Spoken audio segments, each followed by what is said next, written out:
In 1778, the Spanish crown would introduce a policy of free trade across its American colonies. Whilst beneficial in bringing new markets to certain ports, such as Havana and Veracruz, the same could not be said for further southern regions such as Cartagena. With the arrival of cheaper European goods, local industries such as the textile producers of Santa Fe de Bogotá and Socorro simply could not compete. Thus, the sentiment would only continue to grow that local prosperity was being taken by distant imperial power. On top of this, Creoles were also becoming increasingly excluded from various institutions such as military command, high positions in government, and the church. Instead, Peninsulares, Spaniards born in Europe, would monopolize power, leaving even the most educated Creoles to feel like second-class citizens. Rather than give in to their grievances, however, the Creoles would fight to assert their importance and utility. This largely came in the form of an emerging Creole intellectual movement, where colleges such as San Bartolomé in Santa Fe de Bogotá would teach Enlightenment philosophy, nurturing a new generation who were critical of the monarchy and keen on shaping a sovereign society. Many of these Creoles would then join colonial militias, often alongside mixed-race individuals, where they would spread their Enlightenment ideals of equality, merit, and leadership. Spain, however, was not about to make their lives any easier. Another point of conflict came in 1780, when the crown would double taxes on both tobacco and aguardiente, a sugarcane-based liquor popular among the working class. Compounding the existing frustration of market disruption that free trade had caused, this new move would send locals over the edge. The following year, joint anger would give way to an uprising known as the Comunero Revolt, where tens of thousands of armed villagers across many social classes would march together in Santa Fe de Bogotá to demand justice and tax relief. Though a temporary truce was brokered, colonial authorities would then proceed to arrest, execute, and exile revolt leaders. Meanwhile, just over a decade later in the French colony of Saint-Domingue, modern-day Haiti, another huge revolt would take place, this time a protest against the brutal slavery of African workers.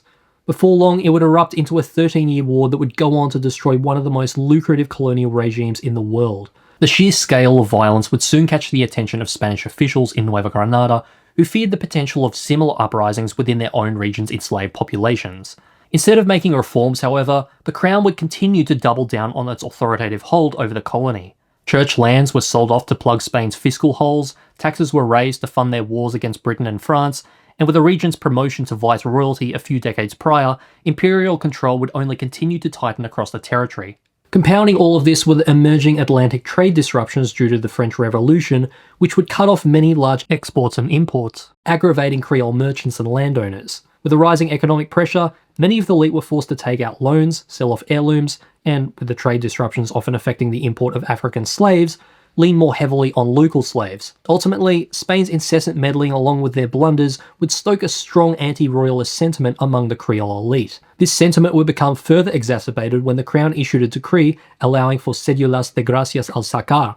This was a special license that could be purchased by mixed-race individuals, effectively granting them legal whiteness. This in turn would allow them to access many of the societal benefits that came with this caste, such as education, political office, and church positions. Many among the Creole elite were highly resentful towards this system, fearing that it would undermine their social status, particularly in the cities with large educated mixed-race populations. Perhaps even more alarming to the Creoles, though, was the Crown's enlisting of black and mixed-race men into local militias, along with new slave codes that would allow for Afro-descendants to legally appeal to the Crown for justice.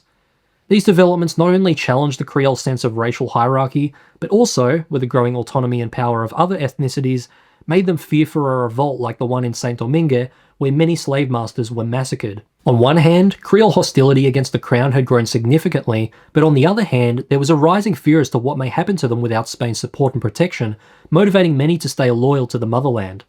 These opposing tensions would ultimately define much of the region's revolutionary journey moving forwards. Despite Spain's tight grip on its American colonies up until this point, the early 1800s would mark a major turning point on the path to independence. In 1805, Spain would be crushed by a British fleet during the Battle of Trafalgar, losing many of its key ships and experienced sailors. This in turn would weaken both Spain's ability to trade across the Atlantic and enforce its military presence overseas. The Crown's hold would further loosen during the French invasion, when Spain's King Ferdinand VII was forced to abdicate by Napoleon, who then installed his own brother on the throne. Ultimately, the extent of chaos in Spain, along with the increasingly severed communication, was taken by many Nueva Granadans as motivation to finally chart their own course separate from their volatile mother country. Local elites in Nueva Granada would begin to govern themselves more independently, forming their own militias, tax systems, and economies. Additionally, much of the region would even begin to identify as American rather than Spanish, signaling a shift not only in legal politics but cultural identity. The true watershed moment, however, came during an incident known as El Florero de Llorente, or Llorente's Vase, on July 20th, 1810. Essentially, a group of Creole patriots in Bogotá had orchestrated a conflict with a wealthy Spanish merchant, José González Llorente, a staunch royalist known for his arrogance. When asking to borrow a flower vase from him to, supposedly, decorate a reception for a visiting official, Llorente refused in such a manner that the Creoles viewed as insolent. Llorente's unjust attitude was then used as a pretext by the Creoles to incite public outrage among a nearby crowd. This tension would soon escalate into anti-Spanish sentiment, at which point arguments boiled over into raucous street protests. The Creoles would then use this civil unrest as evidence that the Spanish viceroy had lost control over the area, and that a local junta would be needed to maintain order and protect the public.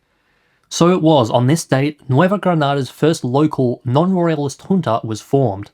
Whilst they initially claimed Spanish loyalty so as to avoid open rebellion, they would however exclude any peninsular Spaniards from the body. With this event being historically viewed as the first official instance of a government without Spanish rule in the region, its date, July 20th, 1810, has since become recognised as Colombia's National Independence Day, observed annually to this day. With the formation of this body, the spark had been lit, and before long, many other juntas would emerge across other cities such as Cartagena, Popayan, and Tunja. From here, constitutional experiments would increasingly begin to reject monarchy to various capacities. To exactly what capacity the region should have its own autonomy, however, would become an area of dispute. Opposing philosophies would soon mark a stark point of division between regions, sowing the seeds of discord for over a century to come. For now, though, provinces unable to agree on their political vision would simply declare independence from each other. In an attempt to regain control of the chaos, some Creoles would attempt to form a loose federation known as the United Provinces of Nueva Granada. Several key provinces, however, would refuse to recognise their authority. Unable to reach a unified consensus, a civil war broke out. What had only recently been a movement against the monarchy had now turned into an uprising against each other. This era of Colombian history has since become known as the Patria Boba, or the Foolish Fatherland, in reference to how the region essentially sabotaged itself with infighting. Amidst the chaos of this dark hour, however, a new figure would emerge, one who would change the course of history forever. Simón Bolivar, born 1783, was a Venezuelan-born Creole from one of the region's wealthiest families. Orphaned at a young age following the deaths of his mother and father to tuberculosis, Bolivar would later move to Madrid. Here, from age 16 to 18, he'd complete his formal education, focusing on subjects of humanities such as history, literature, philosophy, and languages.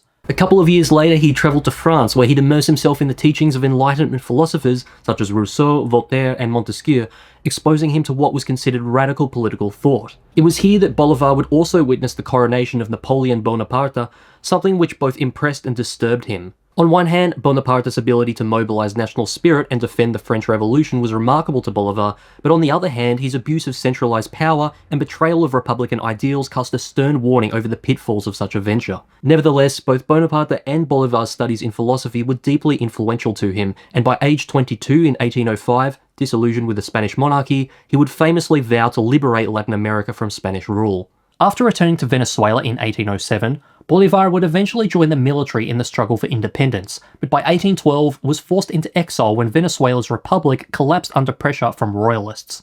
To this, he'd retreat from Venezuela to Curaçao, and later to Cartagena in Nueva Granada, which would become his new revolutionary stronghold. It was here that Bolivar later wrote his famous Cartagena Manifesto, issued in 1812, in which he would lay out why Venezuela's first republic had failed, along with a roadmap to avoid further such collapses.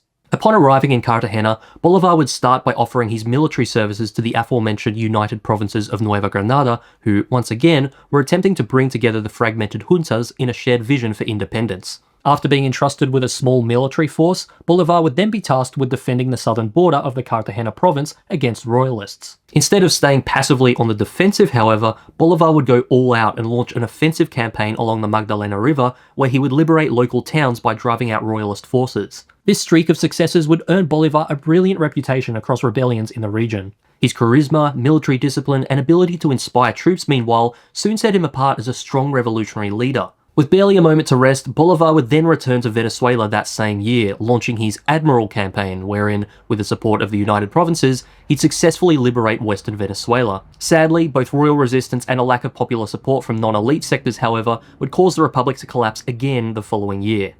Meanwhile, in Nueva Granada, things weren't very much better. Civil wars between regional factions was still ongoing, and the United Provinces had denied Bolivar full command over their political body. Disillusioned with politics, he'd then resign his commission in 1815 and flee to Jamaica. Here, Bolivar would write his famous Jamaica letter, in which he'd articulate the unique challenges Nueva Granada faced, such as racial divisions, lack of experience in self-rule, and centuries of colonial exploitation. Most importantly, however, he'd share his vision for a new social order, a unified and independent Latin America rooted in justice. Evidently, this dream would become more important by the minute. That same year, a huge Spanish expeditionary force led by General Pablo Morillo would land in Santa Marta before quickly moving to place Cartagena and Bogotá under siege. The Viceroyalty of Nueva Granada was re-established, while many liberal rebels were executed or imprisoned and their institutions dismantled. Bolivar, however, was far from done. To the backdrop of Spain's reconquest, he'd regroup with a daring plan, involving the recruitment of British mercenaries. Specifically, these were seasoned veterans of the Napoleonic Wars, known as the British Legion, or the Bataillon Albion as Bolivar renamed them. Together, they would embark on one of the boldest military campaigns in the history of the Americas. The idea was to launch an attack on the Royalists where they were most vulnerable, and in a way they least expected. Since the Royalists were largely imagining an assault from the Venezuelan coast, Bolivar therefore devised a different strategy, an approach from the Llanos Plains and Andes Mountains into Boyacá. This was not something the Royalists would expect at all. The Llanos Plains were generally considered natural barriers, while the Andes contained flooded rivers, high altitudes, and sub-zero temperatures. Even less expected was that anyone would cross it during the wet season when movement was near impossible. Yet, for the pure element of surprise, this is exactly what Bolivar would do. In 1819, he'd embark on the treacherous campaign with his troops, comprised of Creole patriots, Llanero horsemen, and the British Legion. The journey took them through swamps, freezing highlands, and near impassable terrain, with many dying of altitude sickness and exhaustion. Those who survived, however, would emerge in the plain of Pantano de Vargas, where they would fight a crucial battle against Royalist troops on July 25th. Their hard-earned victory would be vital in weakening the Royalists and their defense of Bogotá. It was not, however, the most decisive battle. That came 13 days later, on August 7th, 1819, when Bolivar and his troops would arrive at the Boyacá Bridge. It was here that the campaign culminated in its final battle against Spanish forces. After just 2 hours, a victory was secured, thereby cutting off Royalist control of Bogotá and liberating the region. Yet, even after all this, Bolivar wasn't ready to retire. On the contrary, the victory in Boyacá would mark a turning point from a local rebellion into a coordinated war for continental liberation. Essential to this mission was a bold proposal Bolivar would present to Congress in Bogotá, the creation of a new Latin American republic known as Gran Colombia, or Great Colombia. Named after Christopher Columbus, or Cristobal Colón in Spanish, this republic would unify the territory of Nueva Granada with Venezuela along with Ecuador.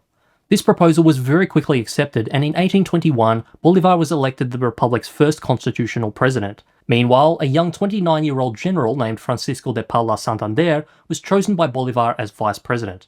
Due to his legal background and bureaucratic tendencies, however, Santander would be nicknamed by Bolivar El Hombre de las Leyes, or the Man of the Laws, a title that would only prove more apt as time went on. Santander played a crucial role in establishing administrative structures such as lawmaking, tax reform, and civil institutions, vital to the functioning of the Republic. Bolivar, meanwhile, would continue to focus on military campaigns across South America, marking an important balance between liberation and establishment. Gradually, however, a rift would build between the two due to the contrast in political vision. For starters, the Wars of Independence had come with a heavy cost, pushing the nation into a debt about 5 times its annual revenue. This concerned Santander deeply, but compounding the crisis were Bolivar's constant demands for military funding and aid, much to Santander's frustration. One notable disagreement came when Bolivar requested the emancipation of goldfield workers in Choco and Cauca so that he could enlist them into his army. To this, Santander, acting president while Bolivar was away, adamantly refused, appealing to the importance of gold production for the economy's survival. Beyond slavery and the economy, another point of contention would arise when Bolivar pushed for constitutional changes that would allow for lifelong presidency, along with presidential power to choose a successor. Looking to Napoleon as an example, he argued that the chaos of the region could only be contained under a strong, centralized leadership. Once again though, Santander strongly opposed this, as did many others who felt this model reeked of a dictatorship or monarchy. Still, Bolivar's ideals were not the only source of controversy for the Colombianos. Santander would also find himself facing his own battles, especially with the church. Inspired by Enlightenment philosophy, his early efforts to regulate church influence in education, introduce secular philosophy into schools, and raise the age for taking religious vows would soon find sharp opposition within the Catholic hierarchy, particularly in areas such as Popayan and Tunja, where the church had historically held enormous influence. Adding to this, his attempts to sell unused monasteries, along with the fact that many in his cabinet were Freemasons, and it wasn't long before Santander's government was being denounced straight from the pulpit, his decisions framed as an attack on faith and tradition. Eventually, clerics would outright refuse to comply with civil regulations he'd imposed over the church, marking a division that would last long into the future. Meanwhile, on an international level, the Republic also wasn't faring any better. Financially, the nation had borrowed a large loan of nearly £7 million from Britain, but were failing to pay the interest the loan entailed. To make matters worse, the British bond market would later collapse in 1825 and 26, completely blocking Gran Colombia's access to further credit. After the collapse, British merchants and diplomats would soon begin pressuring the Republic to pay up, threatening to seize custom revenues should they fail to do so. Unfortunately, this was simply not possible in their current economic state. Credit access had collapsed and unemployment was on a sharp rise, particularly in the port cities such as Cartagena and Santa Marta. At the same time, political tensions would continue to stir up the nation. Over in Bogotá, some Venezuelan troops stationed during Bolivar's absence would become quite the point of contention among the locals. The troops had an open disdain for Santander, viewing him as overly legalistic and elitist compared to the battle-worn Bolivar, whom they had deep respect for. The brash way in which they expressed this sentiment, however, was not received well at all by the Nueva Granadans, who themselves, similar to Santander, often placed high value on discipline and order, at least until things reached a breaking point. In this instance, such a breaking point would come when one of these officers was accused, truthfully or not, of executing a Nueva Granadan. Tensions were already high, but these allegations would tip the Nueva Granadans over the edge, motivating them to press for a public execution, which ultimately went through. If nothing else, the episode highlighted the severe disunity that was growing throughout both politics and regular civilians in the region. This conflict was not, however, merely confined to Nueva Granada. Over in Venezuela, locals were also resentful over the interference of distant political elites that Bolivar had placed under his central authority. Such regional loyalties and interstate conflict would soon become prevalent across Gran Colombia, and before long would begin to outweigh the collective desire for a unified republic. Another flashpoint occurred in 1826, when Bolivar would dismiss a Venezuelan general, José Antonio Páez, from his command. Páez was a highly beloved military leader in Venezuela due to his strong involvement in the Wars of Independence, so the news of his firing was not taken lightly. Following his dismissal, Páez would stage a revolt, mobilizing his many Venezuelan supporters in an uprising. Foreign authorities from Nueva Granada were expelled from government and replaced with Páez's own, while central government orders from Nueva Granada to hand over his Venezuelan militias were completely disobeyed. Interestingly, Páez and his followers denied that he was rebelling against Bolivar, rather framing it as a regional defense of federal rights over a declaration of independence. True or not, the uprising would have drastic effects on the rest of the Republic, with other regions following up with their own movements. These revolts would give rise to the concept of regional caudillos, military leaders who'd use their power to control politics. Unfortunately, this would become a common theme throughout the century. To address the growing unrest, Bolivar would first act by granting Páez a sweeping amnesty in an attempt to pacify him. Then, in a desperate measure to regain control over the Republic, Bolivar would sign a decree that effectively granted him dictatorial powers. Among these changes were the abolishment of vice presidency, a limit on legislative oversight, and, most importantly, the ability to govern by executive decree. Despite being intended as a temporary measure, these changes would be met with fierce opposition, who feared this new constitution would become permanent.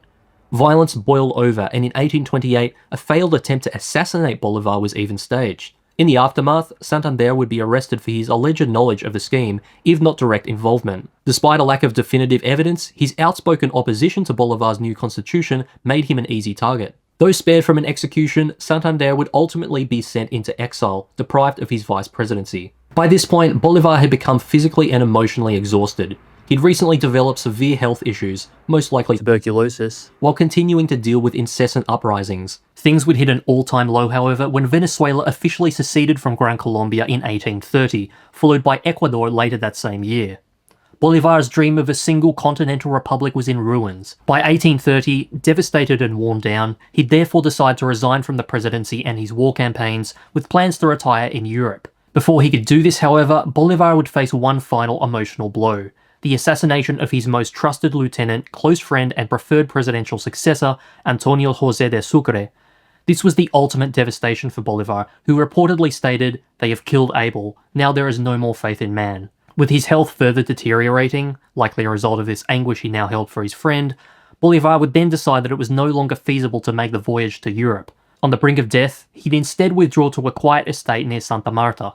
There, he'd pass away on December 17, 1830, destroyed by the failures of the republic he'd fought to build. His final writings would further demonstrate the tragedy of his plight, stating, "He who serves a revolution ploughs the sea." Both loved and despised by many, his death would mark the end of an era. The long struggle for identity across the former nations of Gran Colombia, however, was only just beginning.